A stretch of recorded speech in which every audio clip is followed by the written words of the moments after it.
Punto de contraste 11. Límites, sus protecciones y precauciones. Chica salvaje, ella misma se hace vulnerable. Proverbios 7:9 dice, a la tarde del día, cuando ya oscurecía, en la oscuridad y tinieblas de la noche. Chica sabia se protege. Proverbios 22:3 dice, se anticipa al peligro y toma precauciones. Un espresso macchiato con extra de espuma. Es lo que Kevin pidió el día que entró en la cafetería de la universidad donde trabajaba Julia. Volvió al día siguiente y el día después del siguiente. En su primera cita fueron al cine. En la segunda, él la llevó a dar un largo paseo en el Valle del Río por caminos cubiertos por hojas de otoño. Julia estaba locamente enamorada. Él era apuesto, divertido y cautivador. La hacía sentir especial. Se habían conocido hacía 2 semanas escasas cuando Kevin la invitó a una fiesta en un club. Ella nunca había asistido a una, pero él le aseguró que lo pasaría muy bien. Le enseñaría a bailar. Por lo general Julia no iba a esos sitios, pero él era tan amable y dulce. ¿Qué podría haber de malo? Haría una excepción solo por esta vez. Sería una gran oportunidad para darle un poco más de testimonio. A la mañana siguiente, Julia se despertó en su apartamento con una terrible jaqueca y con dolores por todo el cuerpo. Recordaba haber tomado una copa, pero poco más. No podía deshacerse de la persistente y oscura sospecha de que algo malo había sucedido. Estaba demasiado confusa y avergonzada para enfrentarse a Kevin cuando apareció por la cafetería de aquel día con un ramo de flores. Ella sentía que algo había cambiado entre ellos. Vino un par de veces más y después sus visitas cesaron de forma abrupta. Varias semanas más tarde, una prueba de embarazo confirmó su temor más profundo. Kevin la había drogado y había violado de ella en aquella cita. Julia no se atrevía a decírselo a sus padres. Su estado acarrearía la vergüenza sobre su familia, que era importante en la iglesia y en la comunidad. No podía contárselo a ninguna de sus amigas. Ella era la líder del estudio bíblico, las que desafiaban a seguir los caminos de Dios. ¿Cómo podría hacerles frente? ¿Cómo podría afrontar las murmuraciones y las miradas y todas las demás consecuencias de un embarazo no deseado? Vencida por la vergüenza, Julia fue a abortar en secreto. Cuando yo la conocí 5 años más tarde, había hablado con un consejero y se había ocupado de las secuelas emocionales posteriores a la violación. Sin embargo, todavía no le había hablado a nadie sobre el bebé. Su sentimiento de culpabilidad por el aborto la había paralizado emocionalmente. No podía aceptar el perdón de Dios, su caminar con Él, su deseo de hablarle a otros de Jesús y su esperanza para el futuro se habían marchitado. Me pidió que orara para levantar la oscura nube que se había instalado sobre su vida. Sara era una mujer soltera de unos 30 y tantos años que sin darse cuenta se enamoró de Pablo, un compañero de trabajo. El único problema era que él estaba casado. Su relación había empezado de un modo inocente. Su jefe les había asignado un proyecto en el que tenían que trabajar juntos. En algún momento sus correos electrónicos, reuniones a las horas de comer y programación en redes de habitación privada dieron un giro romántico. Un fin de semana cruzaron todos los límites en la habitación de un hotel de California cuando asistieron juntos a una conferencia para analistas informáticos. Su aventura se había hecho más fuerte desde entonces. Sara quería que Pablo dejara a su mujer, pero tenía 3 hijos y él se sentía renuente a romper su hogar. Estaba empezando a flaquear. Ella estaba destrozada emocionalmente. Era una situación imposible, un callejón sin salida. Con los ojos llenos de lágrimas se preguntaba, ¿cómo me ha podido pasar esto? A su favor, Amanda pudo verlo venir. Había ido a hablar con Miguel, su pastor. Él sabía escuchar muy bien y se compadecía con las luchas que ella tenía en su matrimonio. A ella le sorprendió enterarse de que el matrimonio de él no era tan maravilloso como parecía los domingos. También él se sentía profundamente alejado de su esposa. Las sesiones de consejería encendieron la chispa entre ellos. Amanda empezó a pensar y a soñar despierta con el pastor Miguel. En la iglesia sus miradas se hacían más profundas y al tocarse sus manos se rezagaban. Él encontraba razones para llamar y preguntarle si podía ofrecerse voluntaria para trabajar en la oficina. Ella sentía cómo se iba intensificando la química. Ya habían sobrepasado muchos pequeños límites. La bola que rodaba la montaña abajo iba ganando velocidad. Contra un impulso tan fuerte, las barreras que quedaban mostrarían poca resistencia. Ella ya podía imaginar cómo cedían. Amanda vino pidiendo oración, porque sabía que si no daba un paso atrás de inmediato y volvía a reconstruir alguna protección fuerte, arruinaría dos matrimonios, destruiría una iglesia y acarrearía un escándalo en la comunidad. Sabía lo que tenía que hacer, pero no sentía el deseo ni tenía la fuerza de llevarlo a cabo. Oré con ella, pero tenía la incómoda sensación de que Amanda estaba más fascinada con la perspectiva de tener intimidad con el pastor que con su relación con Jesucristo. Se acercaba el fruto prohibido a la boca, lista para morderlo. ¿Qué tienen estas historias en común?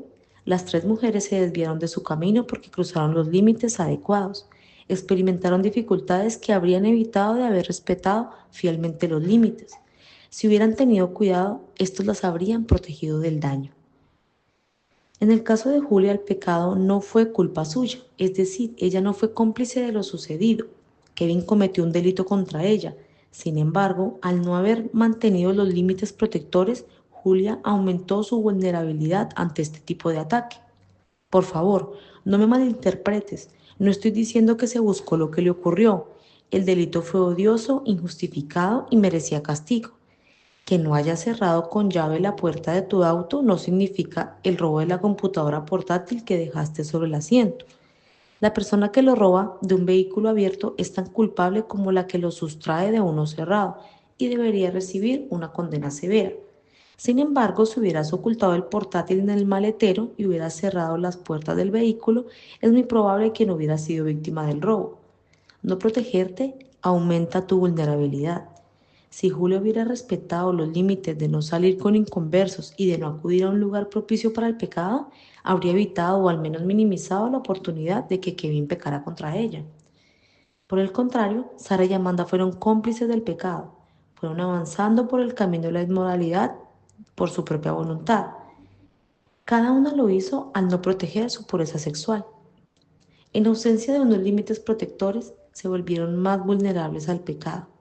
Es probable que ocurriera del mismo modo en el caso de la chica salvaje de Proverbios 7.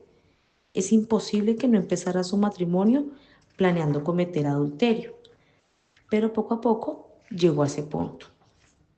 Una pequeña transigencia condujo a otro hasta que por fin acabó en una situación inmoral que jamás habría imaginado en un principio.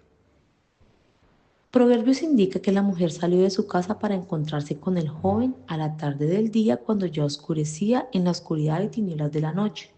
El autor insinúa que no debería estar fuera a esas horas de la noche. No era adecuado. Al salir tan tarde, su conducta traspasó el límite entre el comportamiento apropiado y el inapropiado. No se le podía llamar exactamente una conducta pecaminosa, ya que no hay directrices en la Biblia tipo no saldrás después de medianoche. Pero desde luego no era sabio hacerlo. Abría la puerta al pecado. Si ella hubiera tenido la política de no salir tarde y se hubiera guiado por esta norma, no habría seguido por la senda de la transigencia. Una vez sobrepasado el primer límite de salir de noche y el segundo de encontrarse en secreto y a solas con el joven, traspasó el de tocarlo al besarlo. Cruzó uno más cuando empezó a adularlo y a coquetear y otro más cuando lo invitó a su casa.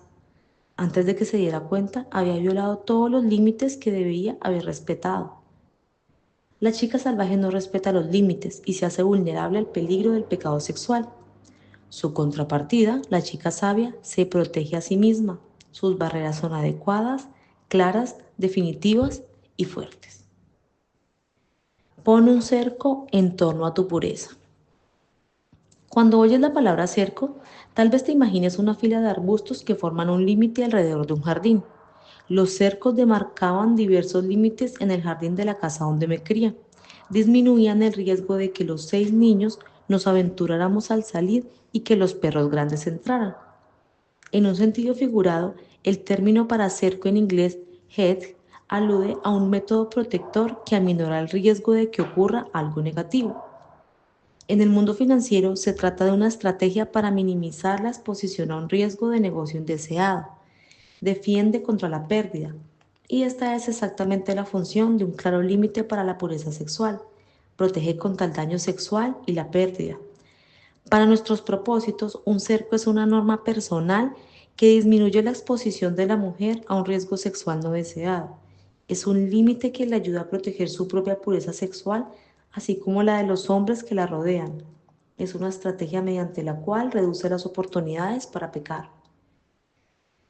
El padre sabio le indicó a su hijo que una persona sensible se anticipa al peligro y toma precauciones. El simplón avanza a ciegas y sufre las consecuencias.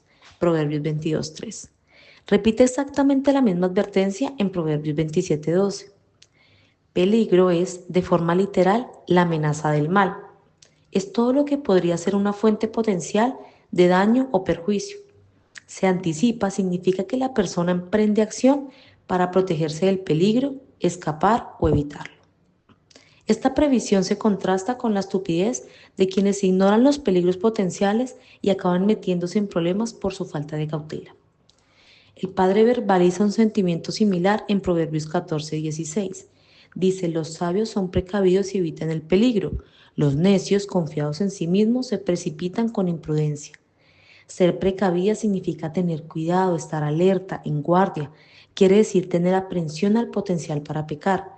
Una persona sabia toma precauciones para evitar quedar atrapada en el pecado. La necia no lo hace.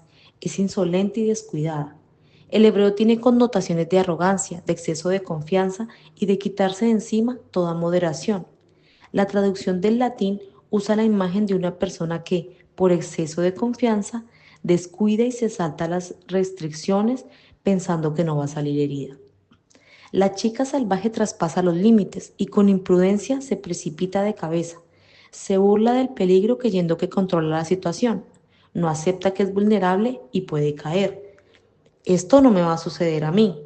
No puede doler porque piensa que el peligro es sustancial. De modo que no levanta cercos ni pone precauciones para salvaguardar su pureza sexual.